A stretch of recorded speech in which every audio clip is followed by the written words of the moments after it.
Do you want to win some money? I bet you do. Do you care about civil affairs?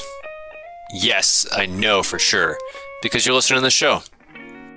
Check out the call for issue papers. The new theme is campaigning in civil affairs. Some questions to answer include, how can CA contribute to campaigning? Beyond policy, what changes can better operationalize and integrate CA's role in campaigning? How would CA even measure progress in campaigning? And how would a full concept of the CA role in campaigning apply to conflict prevention, security cooperation, irregular or gray zone warfare? So put that thinking cap on and submit your papers by Friday, 15 September. For more details, visit civilaffairsassoc.org. Welcome to the 1CA podcast. This is your host, Jack Gaines.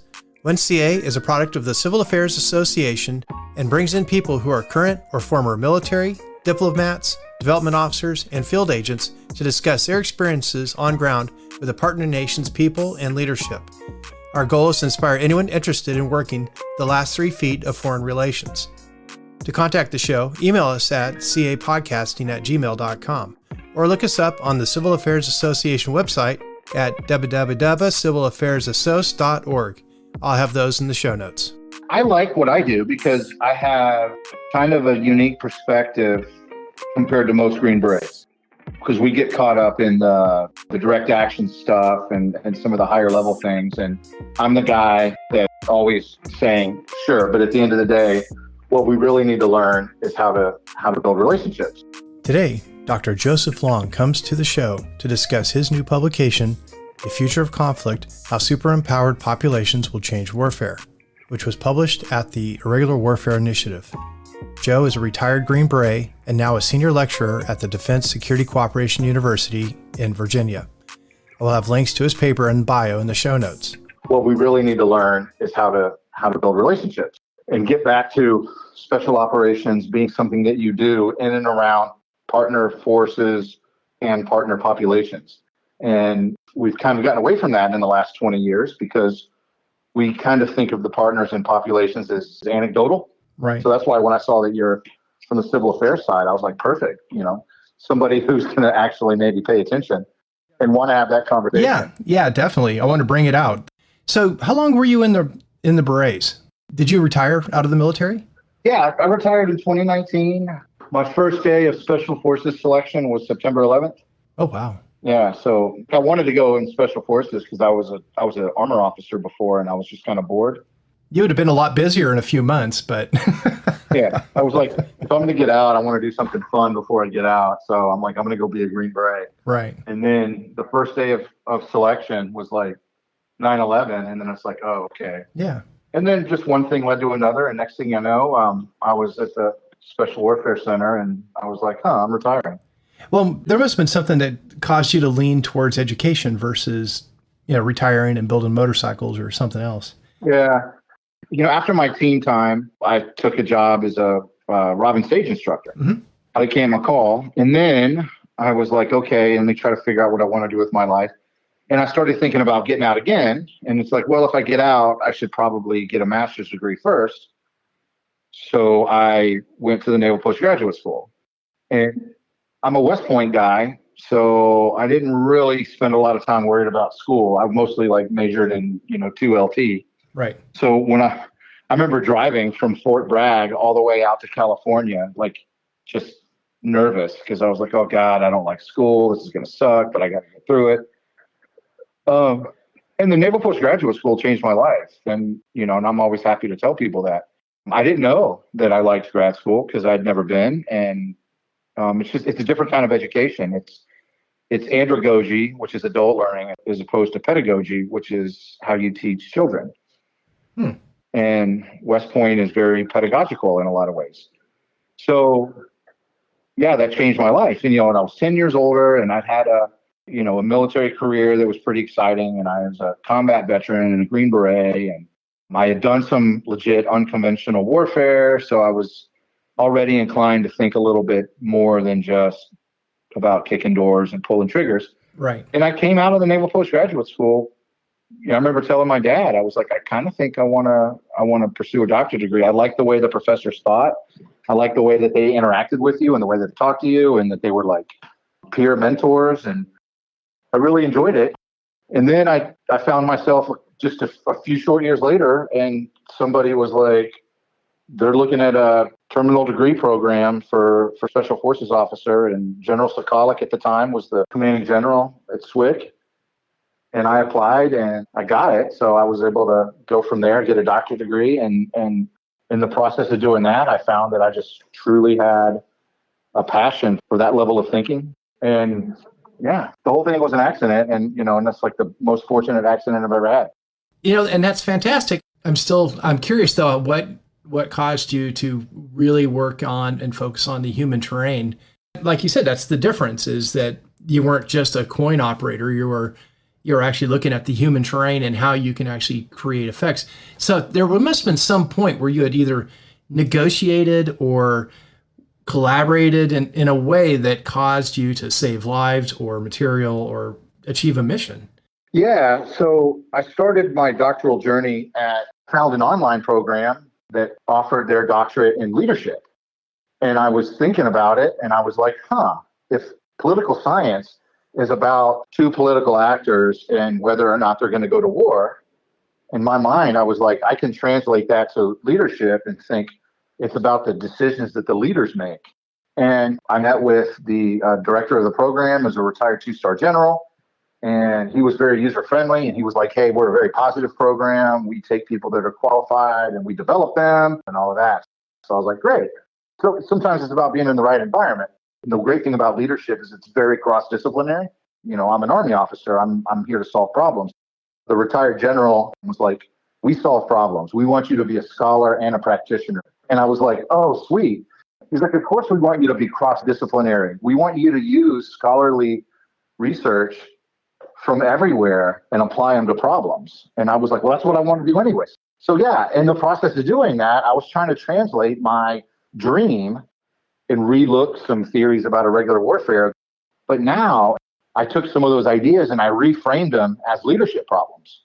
So then I said, what's the big problem with special operators? What's our big problem with irregular warfare, unconventional warfare, working with partner forces? And I was like, we don't know how to properly lead our partner forces. So you can talk theory all day long, Mao Zedong swimming with the fish and Che Guevara and Dave Galula, and you can talk about how to do it. But if you don't know how to lead the people that you're doing it with, then you're going to get suboptimal outcomes anyways. And then I thought back and I was like, hey, my experience has been replete with examples of some Green Berets doing it well, some Green Berets not doing it well, our attitudes about our partner forces. So I started developing a leadership theory on how to lead partner forces. And I was able to work on that over time, and it just kind of came together.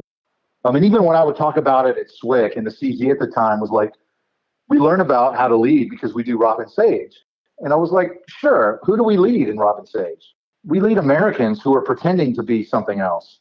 They're not really bringing all of the things. So we train on how to do a campaign, an unconventional warfare campaign, but we never look at it through the leadership lens. We say things like cultural awareness and language training, and we assume that that's just enough, and that the rest of it is they're going to be led just like Americans are led. And that's just not true. So I was able to dive into all the literature and develop a theory on how to lead partner forces. And then for my doctoral research, my dissertation, I tested it, and I had some fantastic results. And now I was like, I kind of found this new area that's understudied. A lot of people don't even think it's an understudied area because they don't think it exists.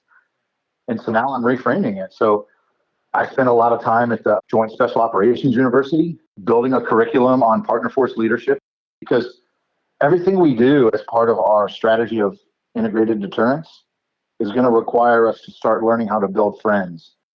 Have you ever met Frank Sobchak? Yeah, I know Frank. He was on episode 115 about a very similar thing.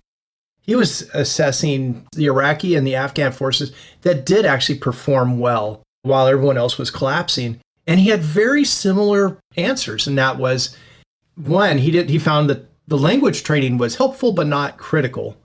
And he found that it was the persistent engagement with the partner nation. It was rotating the same forces back so that they knew these people, they trained with them. It was very personal. And that's what made them more effective as a partner nation extension to the soft forces. Oh, I agree 100%. Yeah. The independent variable that I looked at was connectedness. Right. My hypothesis was that teams that displayed higher levels of connectedness should have higher levels of successful outcomes. They should have greater success. And as a matter of fact, the first time I ran a scatter plot of my data, I was horrified because the data was almost too good. And I was like, shit. You're like, I've skewed it.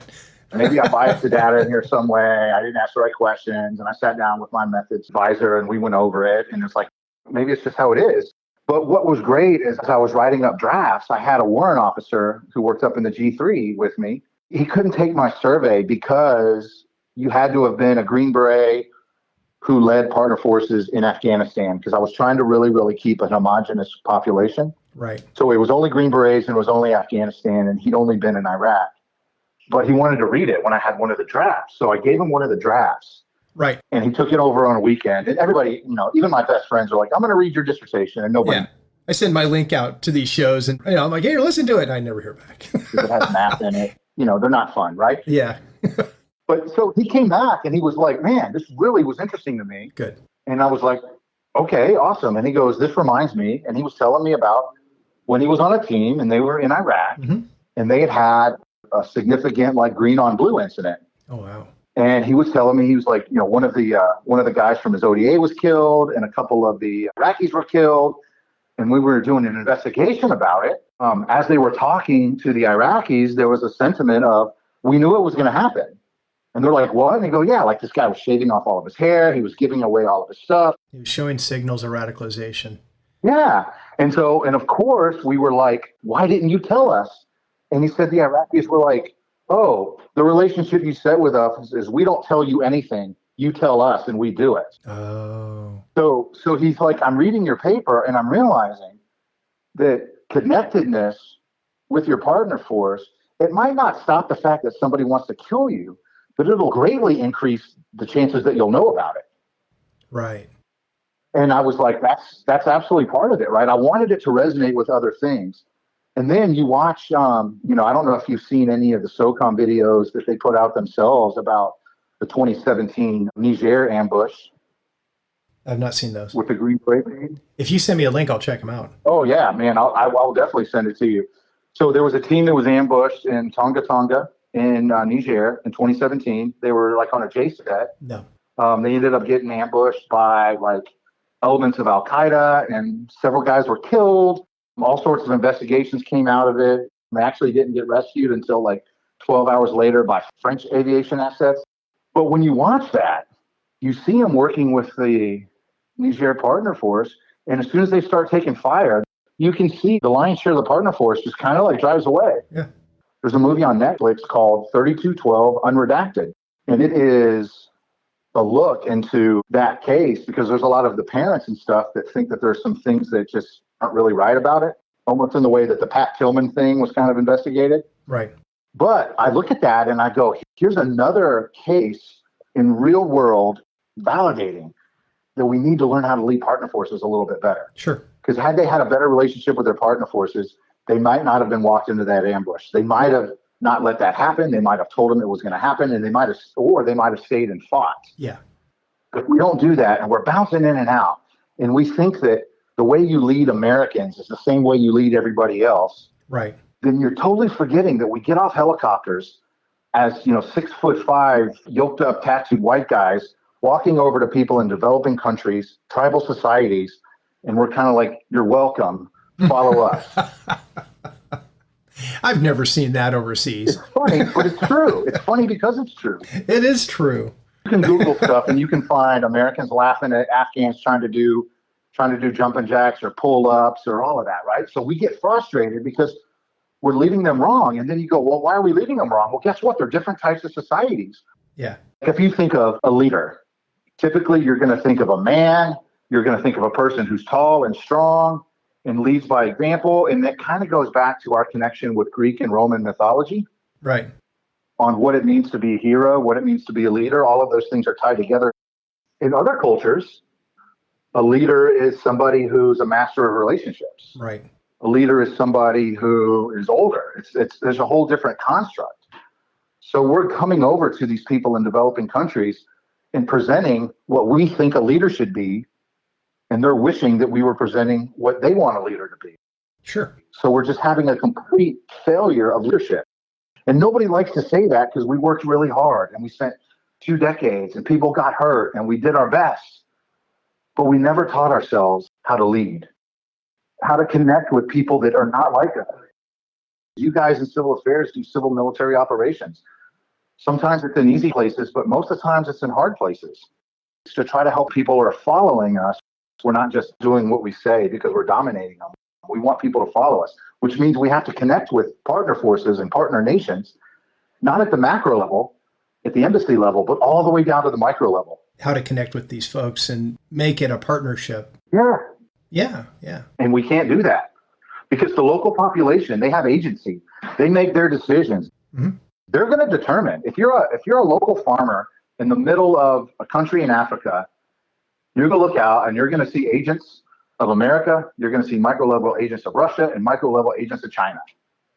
And you're going to determine who you work with. Right. Based on who you connect with. And if we don't figure out how to get people at those levels, those local village elders and micro-level leaders and micro-level populations, if they don't believe that their lives are better off working with the United States than they are with Russian and Chinese actors, then we're going to lose. And then when we lose, it doesn't matter that we have more guns. It doesn't matter that we have more artillery. It doesn't matter that we outspent Russia and China on defense. What's going to matter is China was able to buy connectedness with their population 1 kilometer at a time in the Belt and Road. We're not doing that. So our strategy requires that we figure out how to connect with people that don't look or act like us. And we never talk about it. Have you ever heard of a guy named Josh Bedingfield? Not offhand. He's CA active duty guy. He writes on shadow governments. Mm-hmm. And his focus is on either creating a network within local populations that builds legitimacy for your military or political goal, or if you're on the other side of it, how you as a military political leader Mm-hmm.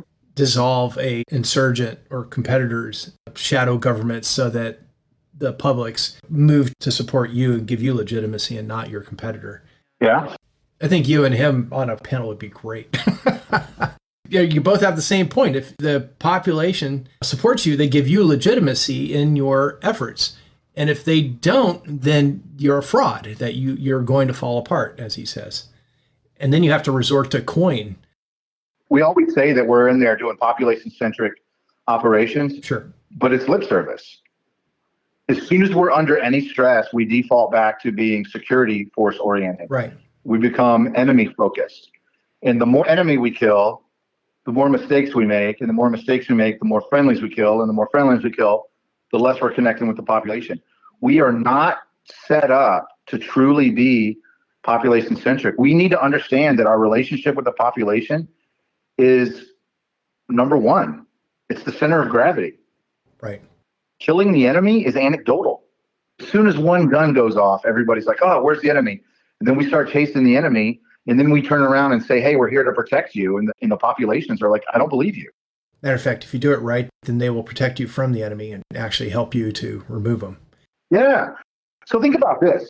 Before the United States gets to any country, you could look at Iraq and Afghanistan and all of that. There's a certain level of stability that was existing before the United States stepped foot into the country. Typically, our arrival is the beginning of a great drop in stability. Our arrival brings lower stability. Sure.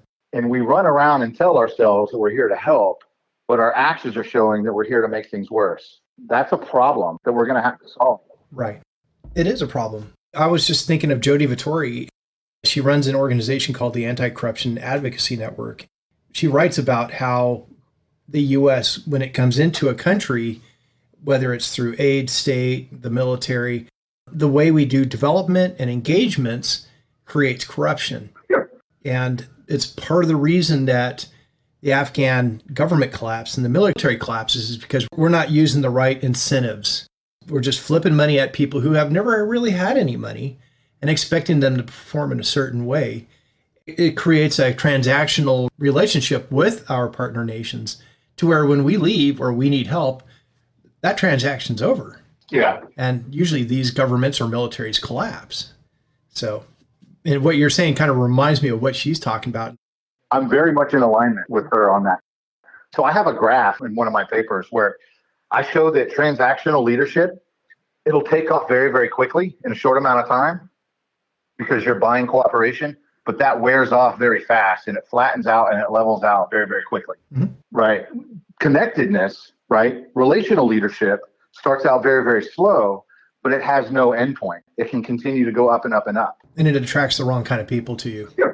So what we need to do is learn how to leverage both types of leadership simultaneously. Instead of talking about carrots and sticks, we have to be transactional and relational at the same time. At the time that the benefits of having given people money and having bought cooperation, at the time that that starts to wear off, by then the relational aspect of it starts to kick in. And then you can say, oh, now we've moved on. We've moved past that. And you have to be able to go back and forth. And we really only think about one side of it. So she's absolutely right. And you can see where we make that mistake. There's obviously some benefit to transactional leadership, but we tend to be like a one-trick pony. Yeah. And we always go, what worked before? Let's do it again. Yeah, because we only have a short amount of time until this mission hits. And so we're like, okay, I'm going to give you some money. We need to just do it. Okay. Yeah.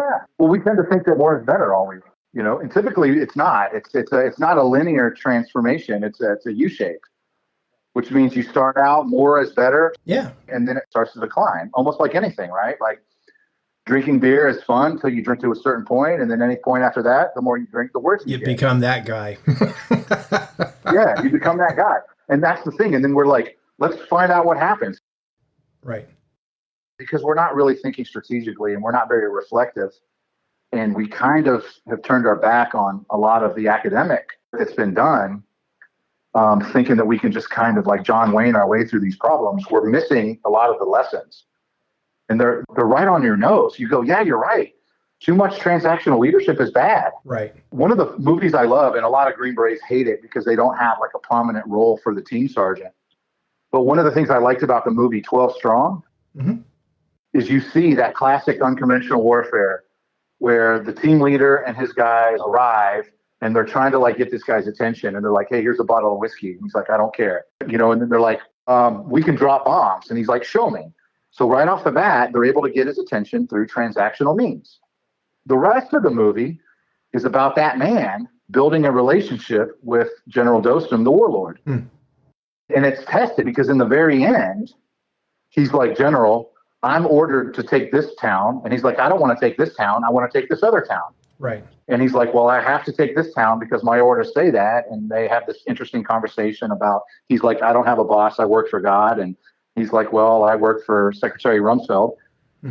And so essentially he's like, we're going to go do this with or without you. And he's like, okay, fine. You're doing it without me. And they go start to attack the town. And just like every movie, just as they're like really in the shit, the Afghans show back up because he built a relationship with them. They didn't show back up because they had to. They showed back up because they meant something to them. That's the part we're missing. And then you say, man, and then so the results of my research were like so linear. It was so tight. Green Beret teams that treated their people well, that built connectedness with them, that developed a collective identity, that involved them in their operations, that did all of these things in these ways that I came up to measure it, they had very successful outcomes. And the teams that didn't do that, the teams that had the absence of those behaviors, they had negative outcomes. They're the ones that had green on blue violence. And people are like, well, you can't say it's the team's fault for having a green on blue violence. Right. And I'm like, I'm not saying that. What I am saying, though, is that the data suggests with a high correlation that those things don't happen to the other types of teams. Right. Well, and it's one of those things that if your team is not connecting well with your partner nation, maybe that's an indicator. That's a red line to where you say, you know what, we're not making that connectivity that we need. And I'm concerned about us not carry out a mission and security. And they either swap out teams or they swap out people that don't seem to be connecting, or, you know what I mean? This could be also something that's a safety trigger that helps spot these issues. Or maybe we just become a little bit more aware about it. And then we get there and then I'm like, Jack, the guy likes talking to you. He hates talking to me. How about if you just go tell him you're in charge? Oh, okay. Like, we have to be able to do those things. Right. In order for all of that to happen, we have to train for it. And we're not going to train for it until we understand the degree to which our survival relies on our relationships. Right. Here's another challenge for you.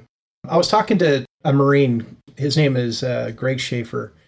And he was talking about the challenge of years of engagement and how to manage that. And it's something that state aid and DoD struggle with in foreign policy. Absolutely. You know, you've got to where you've been going to the Philippines, for example, for years. And you don't remember what, you know, they did 10 years ago to help this village out, no less the team that just left.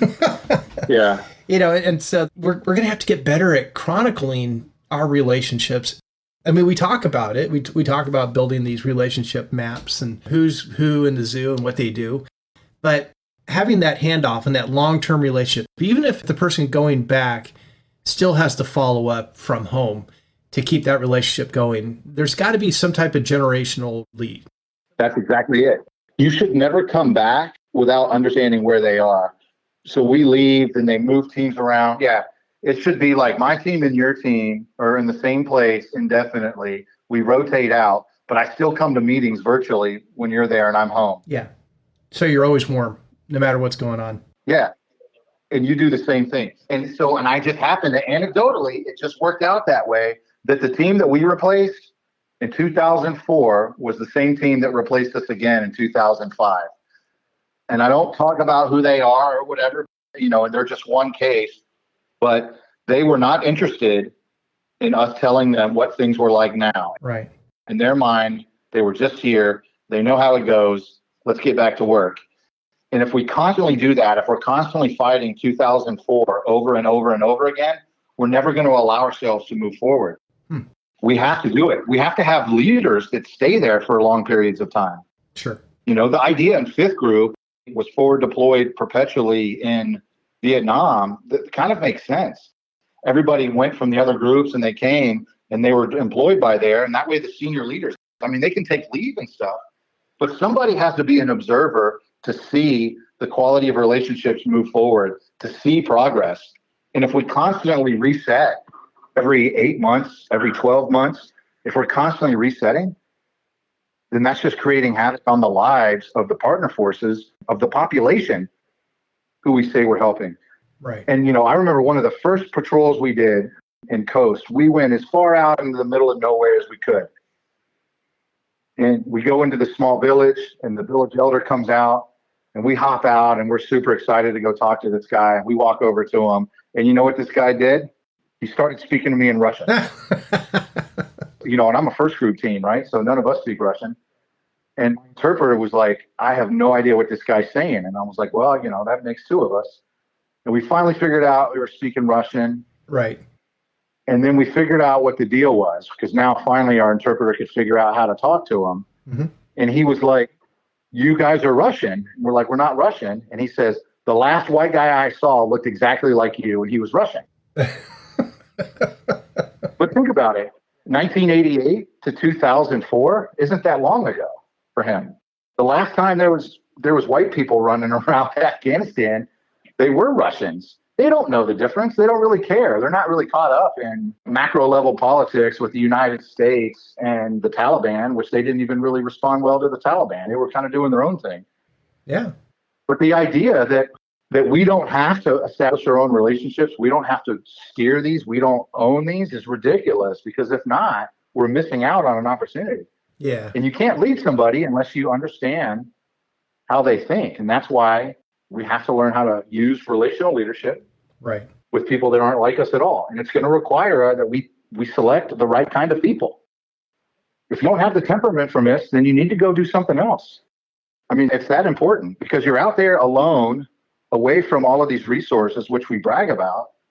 But then we have this behavior where we're like, we can go smack everybody around, and as soon as something goes wrong, we expect blades to be turning in 2 minutes and for us to have close air support to help us out in 15 minutes.